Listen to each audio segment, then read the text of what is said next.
What's going on, guys? Seth and Chevy here. We just watched episode 21 of Delicious in Dungeon, season 1 of Delicious in Dungeon. We're going to be going full spoilers ahead, so hopefully you watch this episode, and we'll do a real quick recap. This episode is a little dense with information, so basically the major beats are Kabru and Shuro have come out of the dungeon. They're talking about things. They find out that the elves... Apparently, when it comes to dungeons, when they start getting too dangerous, they start getting involved to basically, quell that turning into a bigger issue. Cause, basically nuke it. Yeah, because Kabru was saying when he was a kid, a dungeon went out of control or whatever. They spilled out, yeah. Yeah, and so it basically turned to solo leveling. And yeah, so the elves are talking with the, what are they, the elders or whatever. About the situation. They talk with Kabru about it and basically make a deal to because he tells them about the Chimera, which is something they're obviously worried about, as they already know the dungeon's kind of growing in its danger level. They're gonna go with Kabru to investigate it, right? Yeah. Or they're going to investigate it, and if because he suspects he's not telling the truth. Right, because he has his own interests Yep. in, he doesn't want to repeat of what happened to his hometown. So. Yeah, and Kabru's kind of a sneaky dude anyway. Yeah. Yeah, so there's a whole new element there. And then Laios apparently has been, we know, seeing things, but he's kept that a secret. But we didn't know there's a specific ghost who's been following him around that he's just been pretending is not there. He reveals that he has a conversation with that ghost who asks if he will go somewhere with them, and they agree. So they get transported to a whole other place with people that we end up finding out are the villagers from the dungeon who have had a curse put on them of immortality. So they're just kind of hanging out in perpetuity, doing the things they would normally do to keep purpose in life, but they don't really need to eat because they're alive forever. So they're just obviously very bored and just kind of trying to keep themselves busy.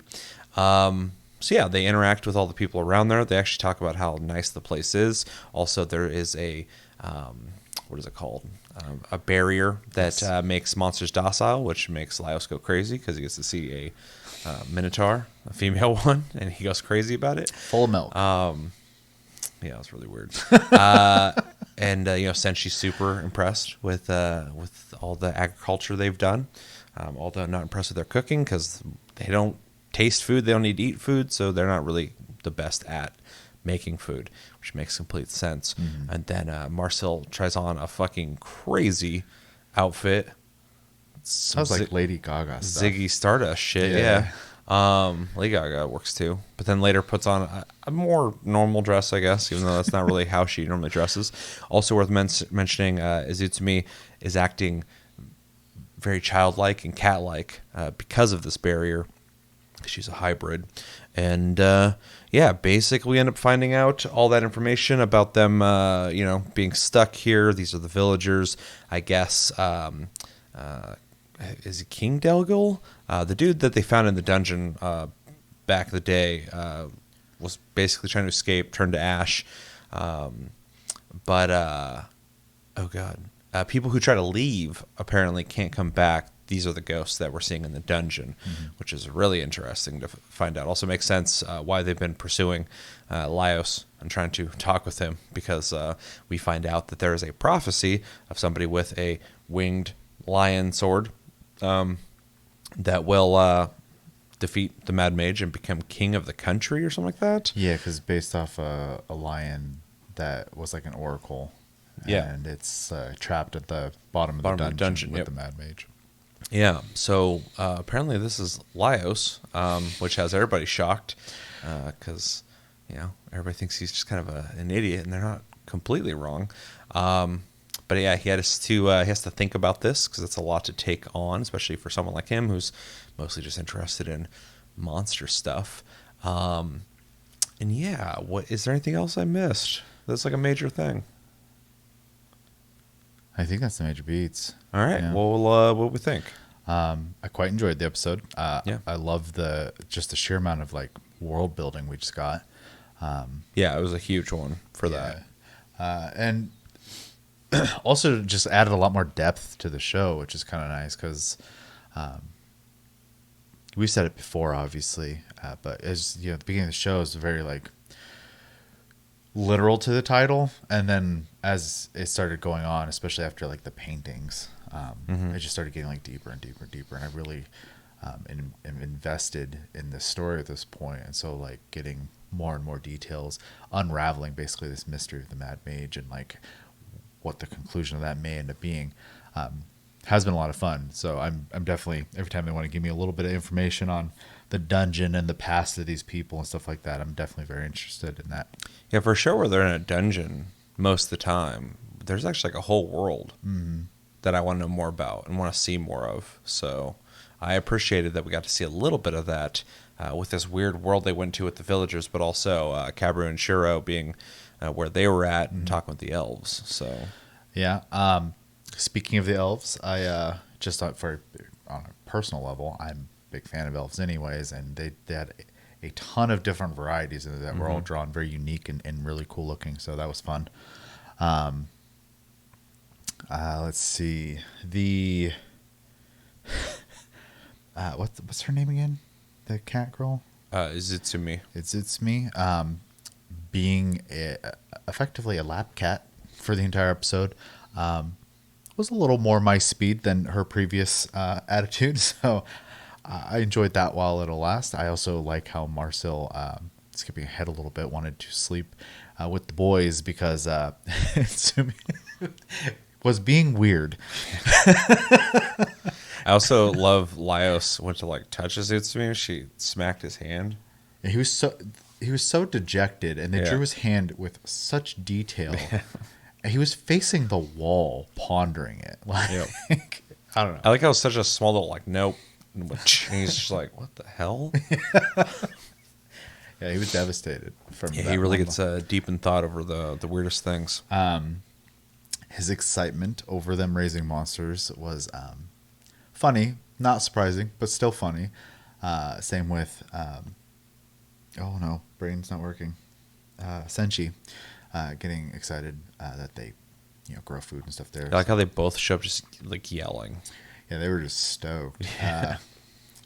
Chill Chuck being an alcoholic, which I think is appropriate, though he was probably the most reasonable person.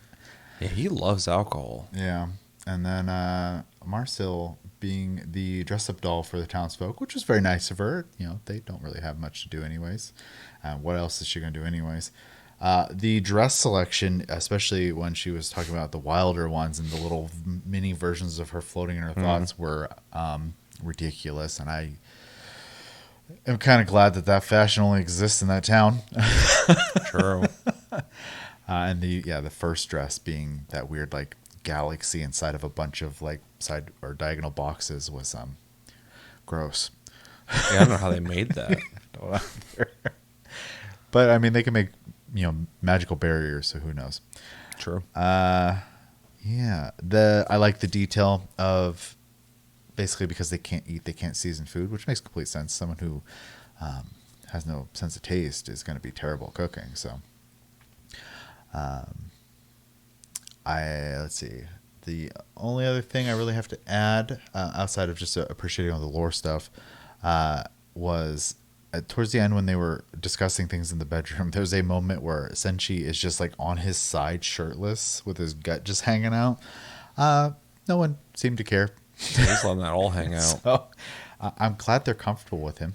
So, he looks so normal without his helmet on. It's weird. Yeah, that's weird. So. Every time I see him, I'm like, is that him? Like, I know it is, but I'm like, who the hell is that? Yeah, his eyes turn into normal eyes instead of those round beads he usually has. So, which is weird. Yeah, but overall, I enjoyed the episode quite a bit, and I like the story in the show quite a bit. So, yeah, same. I liked hearing basically the conversation between Kabru and Shiro talking about how they want to report what happened to Fallon, but they don't want to necessarily rat out Laios now that all the heat is gone from the tension before when they were yelling at each other. You could see that. Deck it out. You could see he doesn't want to necessarily make things bad for them, but he feels like he has to report it because he doesn't want people getting killed by Fallon, which makes sense from his perspective. I thought it was cool seeing the elves because we've heard about them for a while, and now we've seen them. They're very elf-like. A lot of interesting anime archetypes that are kind of blended into just being elves. But the common thing between all of them is they didn't really seem to take what non-elf people had to say very serious. So that was kind of an interesting characteristic of them being, the fancy pants race.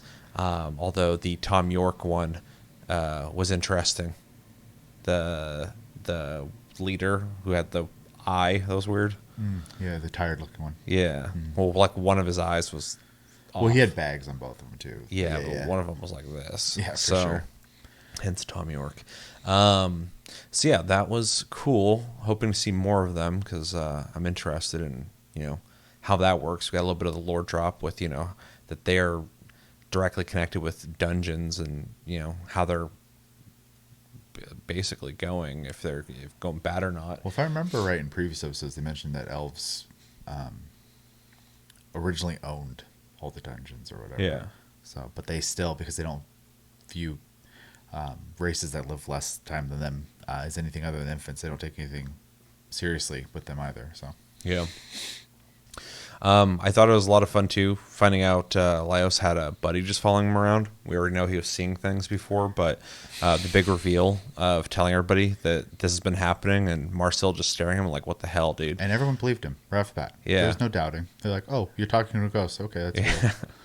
And then just finding out that he had a specific one just follow him around, even like while he's talking about him. Like, I've been seeing this one dude, and the guy's like, you've just been pretending not to see me this whole time. Which is just hilarious that he's just been following him around still, just going like, I hope he sees me eventually. And he's like, wait, you've just been ignoring me? Then the whole conversation was a lot of fun. The teleportation sickness I thought was interesting too, because like when they first got there, Senshi was just throwing up, which is disgusting. But then Izutsumi was like acting even weirder than she was acting later. Once we got the description of why she was acting like that, but that was interesting. The unfolding or unraveling of the town was also cool. At first, I'm like, what are we even? What is this? What are we doing here? Like, but as it unraveled, that was interesting. That basically this is Laos's paradise of a place where people are coexisting with monsters and utilizing them to make food. So kind of seemed like they were all kind of happy there. Yeah. Yeah, it seemed like they all really liked it. So, but we did see Chilchuck was just in there getting wasted. So I think he's going to be happy anywhere where he can do that. Fair. The scene with the dresses was funny too with Marcel. The scene with the Minotaur was ridiculous. That was happening so quick I couldn't even register. At first it was like a Minotaur is freaking out, and then it's just a shot of the udders. I was like, okay, I guess that's what we're doing here. And he just got even crazier about it.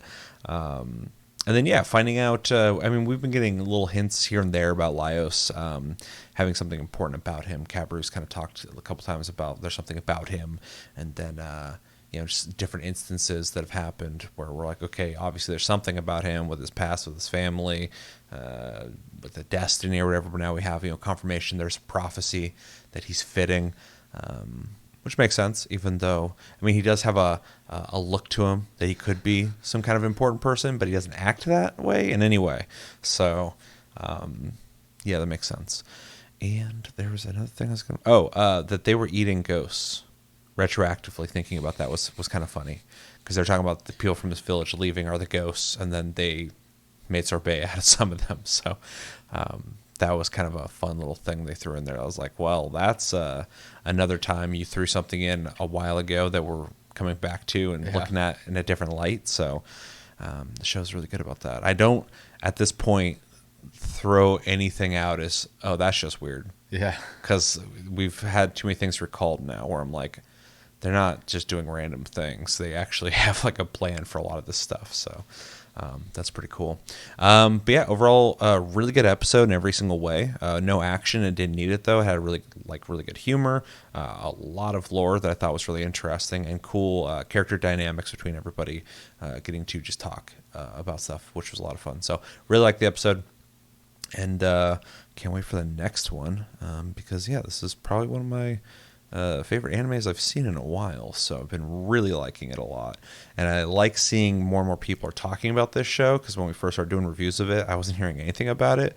And I think it kind of grew for everybody, including us. I think the same thing. This is going to be a weird example, but like I think it probably just got overshadowed by something else when it started. Sure. Because that's what happened with Free Run as well. Half of Free Run was the same time as JJK.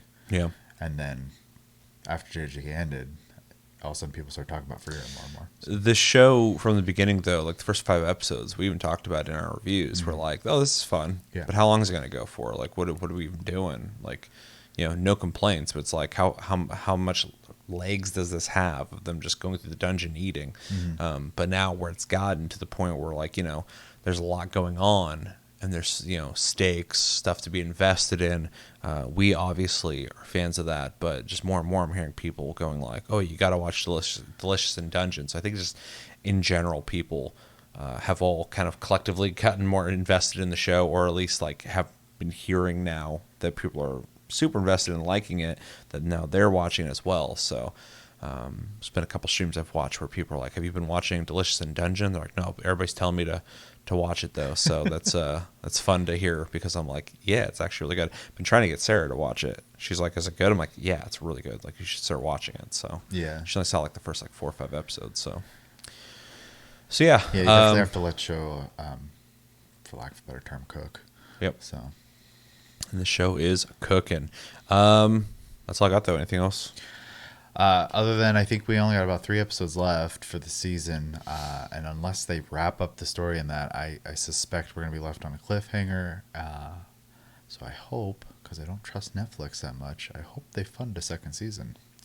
Yeah. Well, with the growth of people liking it, I hope it does. But it's Netflix too, so like they do whatever they want, but they'll cancel shit out of nowhere. So. Oh yeah. But yeah, I hope also we get next season. I don't think they're going to complete it in 3 episodes. So No. I would almost be upset if they did. Yeah, I was gonna say I also think Netflix probably has a pretty decent relationship with Trigger at this point, because Cyberpunk was also on Netflix. So. Yep, true. Which will hopefully be a good corridor for them to continue having that relationship, because I don't like Netflix, but what Trigger's been making through Netflix has been great. So if they have more funding and more avenues to do that, I'll say it's probably been really good for them too, because Trigger, it's a smaller studio. Yeah, and I know they do like live stream stuff as well on like Twitch, where you can like come in and watch them draw and stuff like that. So yeah. But yeah. So yeah, cool. Anything else? That's it. Let us know in the comments, what did you guys think of this episode? What were some of the standout moments for you? What are some things that happened in this episode maybe we didn't touch on? Limited time. We're not going to talk about every little detail. So if there's something you want to talk about, bring it up in the comments. We can discuss it. Please no spoilers, though. We're going into this blind and would prefer to maintain that. So if you have secrets about the show because you read the manga or somebody told you about it, please keep it to yourself. Please. And we will be very happy with that decision. But yeah, I've been Seth. This has been Chevy. We got more reviews coming soon, so stay tuned. But until then, we will talk to you guys later.